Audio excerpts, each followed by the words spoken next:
Hello and welcome to the Green Truth podcast by TiiQu, your go-to destination for insightful conversations on sustainability. We're committed to delving into diverse perspectives on environmental issues, guided by the belief that embracing truth empowers us to create a better world for generations to come.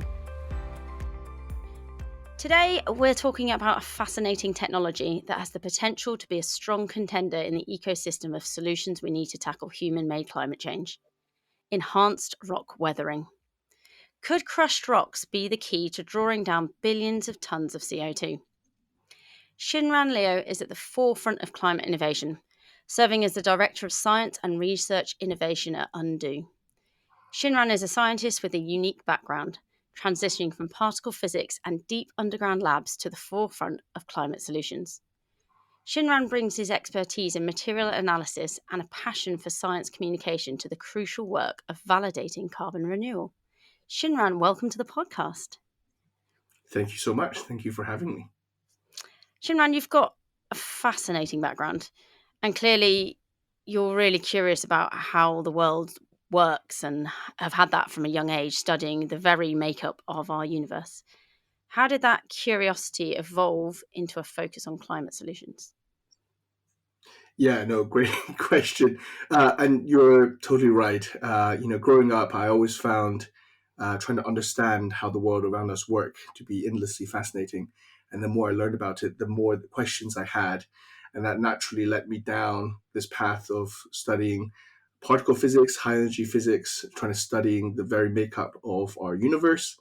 And I did that for about 12 years, working in high energy physics, building large-scale detectors in some of the deepest underground labs in the world. Here in the UK at the Bowlby Underground Laboratory, in the US at the Sanford Underground Research Facility, building detectors to look for dark matter and neutrinos. Amazing. Yeah, and those detectors need to be super clean. So my specialty was on material assay, trying to find the cleanest possible material to build these detectors out of, to have these quiet places in our world so that we can listen to the universe and try to detect dark matter passing through our world, our detectors, so that we can better understand the makeup of the universe. So I do find that endlessly fascinating, and I have been since I was a young kid. But over the last, several decades, it's become growingly obvious to me that we have this urgent climate crisis. And it's one of the biggest existential crises of our time. And whilst I do passionately love studying fundamental science, I also had a moment of reflection, and because my last experiment, the way the detectors are being built these days, they're large projects. So as we over the last 100 years continue not to find dark matter, we needed to build larger and larger detectors with more and more scientists, and that went from single universities to single countries to now international collaborations. And my last experiment took something like 10 years of R&D and construction, and will take Wow. data to 8 years. Yeah, so these are big projects, big undertakings, and I worked for an experiment called Lux Zeppelin, and we completed our detector construction and set the world leading limit for not finding dark matter. Take that. I don't know if that's a great thing or not. It's a great achievement of ruling out another area of where dark matter could be hiding.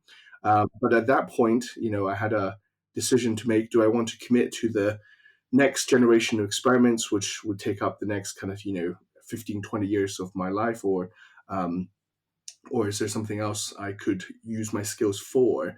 And I think it kind of coincided with the COP conference in Glasgow, where scientists irrefutably laid the cause of climate change to be as a result of human activities. And as a scientist myself, I know scientists often like not to speak in certain terms. For example, we like to say things are 90 or 95% certain, but in this case, thousands of scientists have irrefutably laid the blame at human caused emissions to be the reason why the climate is changing and warming. So that was a kind of wake up moment for me. And it coincided with my last experiment kind of coming to a nice conclusion of switching on and seeing everything work as we planned. So yeah, at that point, I took a decision to move into the climate space and try to use my skills for something that can help mitigate some of the worst effects of climate change. So you're at COP26. I was there too, funnily enough. And you want to make a difference. How do you use your skills that you've got, and how did you find yourself partnering up with Undo? So I was in Glasgow during COP26 and had a great opportunity to see some of the world leading experts in climate science being here in Scotland. And I thought this was an excellent opportunity to get them to engage with students and inspire the next generation of scientists. And unfortunately, many of them were very busy preparing for COP and didn't have as much time for science engagement. But it was at that point I came across um, a commercial company called the Future Forest Company, which was founded by XinRan here in Scotland. And I was really excited to see here was a climate solution that was endlessly scalable. And it's a startup right on my doorstep, having been founded here in Scotland. And to my great excitement, the position of the head of science research innovation opened up at the Future Forest. And thanks to my wife's encouragement that I applied, I was eventually able to get the position, which I was very, very excited about, and be able to use my skills of science communication and scientific leadership in this new field. And at that point, the Future Forest Company aimed to build vast carbon sink forests. So on top of just afforestation, it also wanted to deploy other carbon removal technologies such as biochar and enhanced rock weathering, all into these very large carbon sink forests. And having done that for a while, I think it became very clear to everybody that enhanced rock weathering as a technology had the potential to scale dramatically faster as a climate change solution than afforestation and biochar. So at that point, it was decided to split the company, and the Future Forest Company continues to exist and operate in Scotland, whilst the Undo was separated from the Future Forest as a dedicated enhanced rock weathering company. Amazing. So, what is enhanced rock weathering for those that don't know, and how does it work? Sure, of course. Before any enhancement, rock weathering is something that happens all around us all the time and has been happening for millions of years here on Earth. And that process begins with rain falling through the atmosphere. The CO2 in the atmosphere dissolves into the rainwater to form very mild carbonic acids. And when those carbonic acids fall onto mineral rich rocks, silicate rocks such as basalt, um, like the Giant's Causeway, for example, uh, that acid is reacting with the silicate rock, breaking it down, converting the carbonic acid into bicarbonates and cations, which are released and then washed by the rain into river systems and ultimately out to the ocean, where it's locked away for geological time. So that's tens to hundreds of thousands of years. Um, and for the enhancement part of enhanced weathering, we're simply trying to learn from nature and try to speed that process up. And we do that by powderizing the rock. So if you can take a piece of rock and break it down to increase the reactive surface area, then you can weather it much faster and therefore lock up carbon dioxide much faster. So I think the analogy I like to think there is like every morning I wake up, I make coffee. If I just chuck coffee beans into a French press, I'm going to have to wait a really long time for quite a mild brew. But you grind your coffee up, you open up those reactive surface areas, and you get a really potent coffee very quickly. And it's kind of the same process here happening for enhanced rock weathering. That's a great way to describe it. I love that. And it sounds like you're working with nature. I think lots of the solutions we come across are already in nature, which is ironic. The answers are already there. Nature already does what we need it to do very well. Yeah, absolutely. As always, as in many cases, uh, Mother Nature already does things incredibly well, as you say. And scientists estimate something like 1 billion tons of CO2 is removed through natural weathering process. This is part of Earth's natural carbon cycle as well. So again, yeah, nature is beating us by several orders of magnitude in terms of its ability to regulate CO2 in the atmosphere. But unfortunately, we're now at a point where we're pumping out a lot more CO2 than nature's natural system can regulate correctly. So yeah, by adding this new enhanced weathering process, we think that it can kind of help nature to support its natural regulation system. So where do you get the rock from? Where does it get crushed and where does it go? Yeah, great. The really cool things, like when you first hear it, you think, yeah, crushing the rock could be quite energy intensive. But the really cool part of this whole process is that right now there is a internationally, globally, a huge aggregate industry that blasts and crushes silicate rocks like basalt in the multi-gigaton scale. They blast and crush it for the aggregate industry for use in roads and buildings. And when they crush, the fraction they don't actually have any use for is the really fine powder. So usually sub 4 millimeter powdered rock is considered too fine to be used in anything else. So it's a kind of industry byproduct that's usually left in huge stockpiles at the quarries, or sometimes people pay to have them removed into landfill. So we are sourcing these byproducts. And here, why I think enhanced rock weathering is a win-win-win technology, because you're taking an industry byproduct and you don't need to change your infrastructure in any way, because the existing roads and infrastructure is set up to move and haul that rock onto agricultural lands. And farmers already have spreaders, such as commercial line spreaders, can be used to spread this fine silicate rock onto agricultural lands. And then, so that's a big win. And then once the rock is on the ground, of course, the biggest win is that it's drawing down CO2 faster. But in addition to that, it is also releasing nutrients into the soil, making the soil more fertile and boosting crop health and also crop resilience to pests because of the additionality of silicon into the soil. So it's really a win-win-win scenario. And then when those bicarbonate finally reach the ocean, there will be a fraction of that which outgasses. But in that process of uh, degassing, we estimate something like 10-20% of the CO2 will be re-released back into the atmosphere. But in that process, it can also reverse some of the effects of ocean acidification. So there are also other benefits down the line, but that's kind of thousands of years down the line. So I'm not counting that. But the big wins here are don't have to do any crushing. You can just source it from existing quarries, and you don't need to change your infrastructure in any way. And you don't need to change your land usage because you're just using existing farms, and you're essentially asking the farmers to spread this product, which we give farmers for free, onto their land, and they get all the co-benefits that come from using a nature-based solution. So I've got two questions on this. How do you prove that it works? So how do you prove its efficiency in drawing down that carbon? Actually, I've got three questions. That's a lie. How do you prove its efficiency from drawing down carbon? And how do you know there are no unintended consequences of putting this in the soil? Much like an article that came out in The Guardian this week talking about microplastics in the soil, and we didn't know it was affecting soil health negatively. Yeah, no, great question. On the first one, we measure. So I think one of the most, so as I mentioned, there are, we estimate there are hundreds of million tons of this byproduct being created annually, and there's, billions of acres of land globally from agriculture sector. So it's incredibly scalable technology. Um, but one of the most difficult, challenging thing about taking this new technology to the kind of million ton, billion ton removal is being able to accurately quantify your positive impact. Um, because it's an open system and we're deploying the rock, even if we spread it at 20 tons per hectare, that's only 2 kilos per square meter.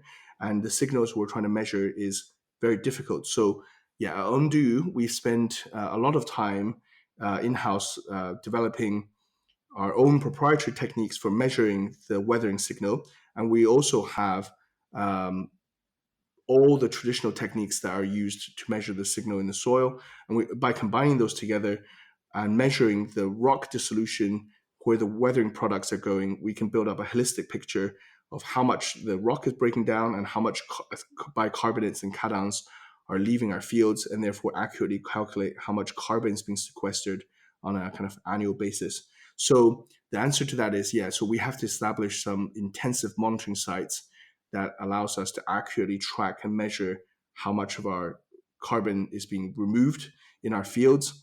And then how do we know it's safe?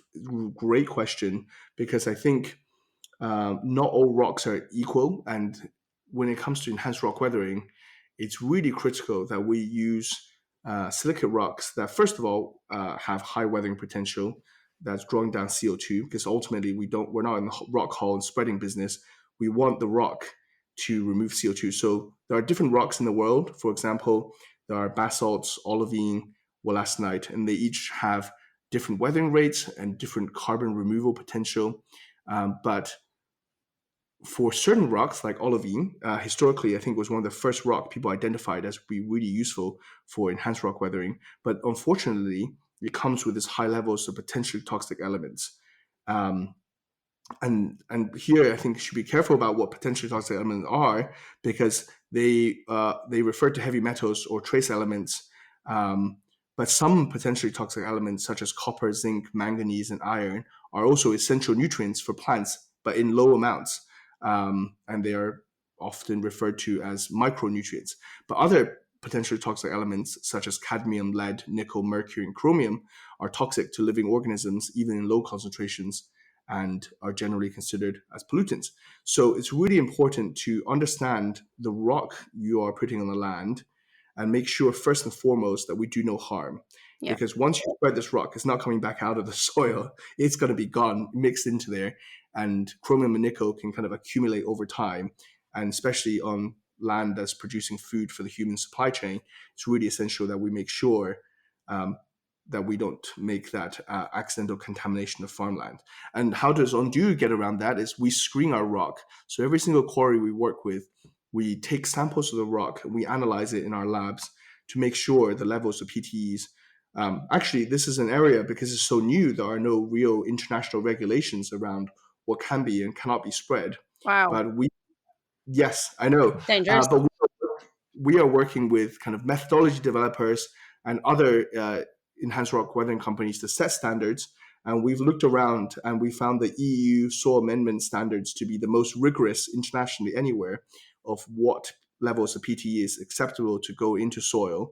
And personally, and also we have collaborations with other enhanced weathering companies to follow the EU soil amendment guidelines as kind of what is the safe limits of what we can accept as feedstock when we spread on farmlands. And we assess our quarries before we take rock from them, and we reassess those quarries for every 3,000 tons of rock we move out of those quarries. We continuously reassess the rock to make sure the mineralogy hasn't changed. We're still getting good carbon removal potential from the rock, and critically, the levels of potentially toxic elements are lower than the EU soil amendment limits. Incredible. It sounds very thorough. Yeah, it takes a lot of time, a lot of great scientists, and a lot of labs, but I think it's really essential because we rely on farmers' trust for our technology to scale. So, yeah, we definitely do not want the reputational risk of contaminating farmers' soil, and therefore risk, losing farmers' trust, and therefore the access to the land that we ultimately need to scale this as a gigaton climate solution. So my other question, you mentioned farmers and you give the rocks to them for free and they've already got the equipment to do the spreading, but what incentivizes them to do it in the first place? Is there a commercial agreement there? Yeah, great question. I think how the model works is that we give the farmers the product for free. We also pay for the haulage and spreading of the material. And what enables us to do all of this is that we are able to measure the sequestration and create carbon credits. So a single carbon credit is equivalent to 1 ton of CO2 removed. And we sell those carbon credits on the voluntary carbon markets to companies such as Microsoft, who are our partners, and that revenue then enables us to further scale the technology. So currently, we offer this product to farmers for free in return for access to the land to deploy the technology. And what the farmers get out of it is the co-benefits of this being a nature solution. As I mentioned earlier, what the farmers get out of it is the additionality of nutrients into the soil. As the enhanced rock weathering chemical reaction takes place, it's also raising the soil pH. And that is first and foremost allowing the crop to make more efficient use of the nutrient that's already in the soil. And then as the rock breaks down, more nutrients are released. So that also tops up the nutrients that's available. And as I mentioned, the addition of silicon can also strengthen cell walls, making plants more pest resilient. And all of those are the kind of myriad of co-benefits that comes from using silicate rocks. And I think farmers understand that. Civilizations have risen and fallen by active volcanoes because they have some really fertile soils. Um, and it's kind of the same process here, and the farmers really connects with that message, I think. So does it save them any costs on fertilizer, for example? Is there a benefit on that side? Yeah, so it depends on which rock. So, for example, in Canada, we work with wollastonite. So here, farmers are using it as kind of a direct replacement for liming. So, typically, every 2 to 5 years, farmers will have to apply lime to their fields because their pH drops. And if you imagine crop yield, depending on what crop you're growing, let's say wheat, there will be an optimum soil pH range where you can maximize your yield from your crop. And if your soil pH drops too low, even if you put a lot of nutrients there, the plant cannot physically access it, so your yield crashes. So with wollastonite, because the weather is so fast and breaks down so fast, it can have the same impact of kind of raising soil pH at a level of liming, and farmers are using it as a direct replacement. But it doesn't contain many other nutrients. Whereas in the UK, when we use basalt, it does contain a lot of micronutrients, which is being slowly released into the soil over time. And over time, as we prove out the case, yeah, we do think that farmers can reduce the amount that they have to lime and fertilize. But at the moment, when we're trying to still learning about the whole process, we kind of say to farmers that, not to change standard farming practice. But as we learn more and build up the evidence base of the co-benefits, we want to get to a world where we can say to a landowner, if they're growing a certain crop rotation, we can say, okay, great, then you want this kind of 6.7 pH it's the optimum for growing that crop rotation. Then by reapplying silicate rocks every 2-3 years, you can kind of maintain a very optimum soil pH conditions for plant growth, and then bring the cost of they have to pay for the application of fertilizers and lime down. And that will be another saving for the farmers, not just financial savings, but also savings in their carbon footprint as well. Brilliant. Have you seen any other Are there any other challenges to adoption? What's stopping this being done on a large scale on every farm in the UK, for example? Yeah, I think one of the biggest challenges is probably because it's a new technology. People are unfamiliar with it, and and some farmers are rightly risk adverse, because their entire uh, they have a system that works, that generates the yields that they have depended on for many decades, and to convince them to change to a new practice, and the risk of that negatively impacting their crop obviously is significant. So that is a barrier, and we're overcoming that barrier through kind of uh, community engagement, speaking with farmers, and also working with trusted partners. So we do a lot of our research with places like the James Hutton Institute, Newcastle University, and their agricultural research arms to run trials, build up the data to show silicate rock weathering not only have no negative impacts to crop, but also have the bonus of like positive impacts to crop yield and crop nutrition and soil nutrition. And that's the kind of the information we need through multiple years of trials to convince farmers to uh, trust this new technology and open up their lands. And also, it's getting much better in the UK because places like the BBC and Countryfile have picked up this technology and talked about it. And those are trusted institutes, and people are hearing a lot more about it now. And we also have lots of farmers who've already tried our technology and have seen firsthand there's no negative impacts. And word of mouth is also very powerful in the farming community. So we're seeing a much faster uptake of farmer interest here in the UK, and we're slowly building that up in Canada. But we're finding everywhere we go, you have to kind of repeat that whole process because it is a new technology. So that's probably one of the largest barriers to adoption. Do you think there's anything more the government could do to support you? Yeah, absolutely. I definitely think so. I think if there were government incentives to try to persuade farmers to, because actually enhanced weathering is not new.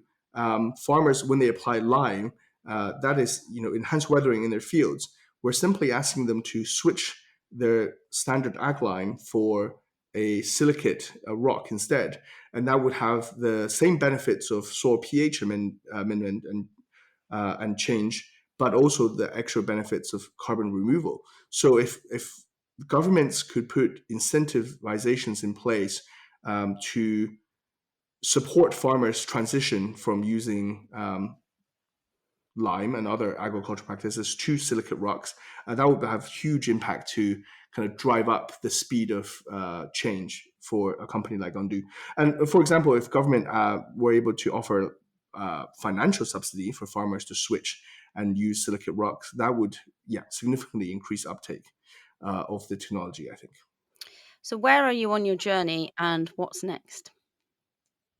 Where we are today, it's kind of we are on we operate on two continents, here in Scotland and Canada, and we have testing out our kind of measurement systems, our business models. We now know that we can kind of operate at the kind of kiloton scale carbon removal. The next step in the journey will be to move to removing our first million tons of CO2 by the year 2030, and then that would propel us to, ultimately, the aim is to be able to do gigaton scale removal on an annual basis to have a real impact for the climate. But that's kind of the kind of timelines, is that in the next 10 years, we want to prove enhanced rock weathering out as a gigaton scale climate solution. That's a big aim, and if you achieve it, it would be monumental for, well, certainly in the climate solution arena, definitely. Absolutely. I think before I left physics, I was looking into the carbon removal space at the different technologies. They all have pros and cons, but I think enhanced rock weathering, just to me at that time, had far more pros, and is far more quicker to scale than any of the other, outside of afforestation, any of the other technologies to get to that first billion-ton removal. And we need to be doing that every year, by the year 2050. So the IPCC says we need to remove 10 to 17 billion tons per year by 2050. And to me, enhanced rock weathering has real potential to contribute to a large fraction of that removal, on that kind of quick timeline. 2050 is not that far away. No. Well, I truly believe in what you're doing, and it sounds like it's thoroughly researched and founded in a hell of a lot of evidence and, yeah, well thought out research, which it's incredible. So, how can organizations or individuals support what you do? Yeah, absolutely. I mean, if organizations are interested, come talk to us. If they're interested in sponsoring our science so that we can accelerate the technology, then we really welcome that. For example, we partnered with Microsoft, Bailey Gifford, and others who have come and said, like, how can we love the idea? How can we accelerate this technology? And I think a lot of it is in science R&D. If we can develop cheaper, faster ways to measure the weathering signal, or even ways to have reactive transfer models that allow us to accurately model the system so that we could move quicker into a model heavy measurement light world, where then that can really kind of dramatically change the cost of current measurement, reporting, verification processes, and enable kind of quicker scale up of the technology. So that would be for one. If people are interested, please do check out the Undo website on how they can get involved and help. But also, if you don't want to get that from a commercial company, then I would also recommend, the University of Sheffield's Leverhulme Center for Climate Change Mitigation has great information about enhanced rock weathering and how you could kind of support the research. And same in Yale, the Yale Center for Natural Carbon Capture also has great information on how about enhanced rock weathering and how you can kind of support the technology and the research. And now more than ever, where a lot of climate research fundings are being cut, I think public support and public sentiment to boost fundings in those areas will be really, really helpful to the researchers, I'm sure, all over the world. Do you see a time when instead of bags of fertilizers in garden centers, we have bags of basalt rock? That would be amazing. I recently found out this is not new. Actually, I think I read I was watching an Gardener's World episode from like the 80s where they were talking about getting silicate rocks into gardens, and people, it was a known secret of using that to grow your pumpkins bigger than your neighbors. The trouble is getting this bagged and processed, and there is a company out there producing bags of silicate rocks that you can apply in your garden. And I would love to see that. I think it would be great. Obviously, it'd be hard to quantify the removal, but I think you'll get bigger and more nutritious whatever you're growing in your garden, and you'll be doing doing something to help the climate. So yeah, I would be all for that.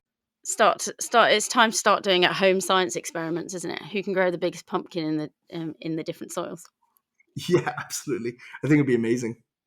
And that's your route into schools. Oh, for sure. I mean, I've been trying to come up with a way to demonstrate this cool technology to schools. And one of the things I worked out, and if there are people interested, please do get in touch with me via Undo, is that if we can put silicate rocks in a 2-liter drinks bottle, plastic bottle, you can see the rock at the bottom, you can put water in there, and then you can just get a soda stream or whatever other carbon dispensing device, replace all the air inside with CO2, put that lid on, and just give it a shake, and you can see the CO2 being drawn down into the water, carbonic acid, eating the rock away, and over time you'll see that bottle being crunched up and all the CO2 being removed. And that was a really powerful visual demonstration of enhanced rock weathering. And I've been trying to, I took it to a few school workshops to kind of show that it's something quite cheap and things that everybody have at home that people can do to take to classrooms and demonstrate this really kind of cutting edge technology that can still be demonstrated pretty cheaply in a school classroom, which I think is pretty cool. That is very cool. Yeah, and also it's sometimes you can talk about climate change, carbon, show the equations, chemical equations, but I always find it's always much more impactful to visually see. And also, if you're talking about it and your bottle is sitting next to you, actively crunching down, and by the end of 20 minutes, it's kind of all the CO2 is sucked out of the bottle. That's a really powerful visual impact for kids and students to have in their minds of this technology and its kind of potential impact it can have on the climate. I think that's a great story to end on. Literally showing the impact at a small scale of what can be a massive scale solution for carbon drawdown. Yeah, absolutely. So thank you so much, XinRan, for joining me today. No, thank you so much again for having me. And it was absolutely a pleasure to chat. And thank you so much for getting the information about enhanced rock weathering out there so people are well informed and can make their own decisions about this new technology. Thank you for tuning in to today's episode of the Green Truth Podcast. We hope you found our discussion enlightening and inspiring. Remember, it's through understanding truth and action that we can pave the way for a sustainable future. If you enjoyed today's episode, be sure to subscribe for more thought-provoking conversations, and don't forget to leave us a review. Until next time, stay curious and keep seeking the truth.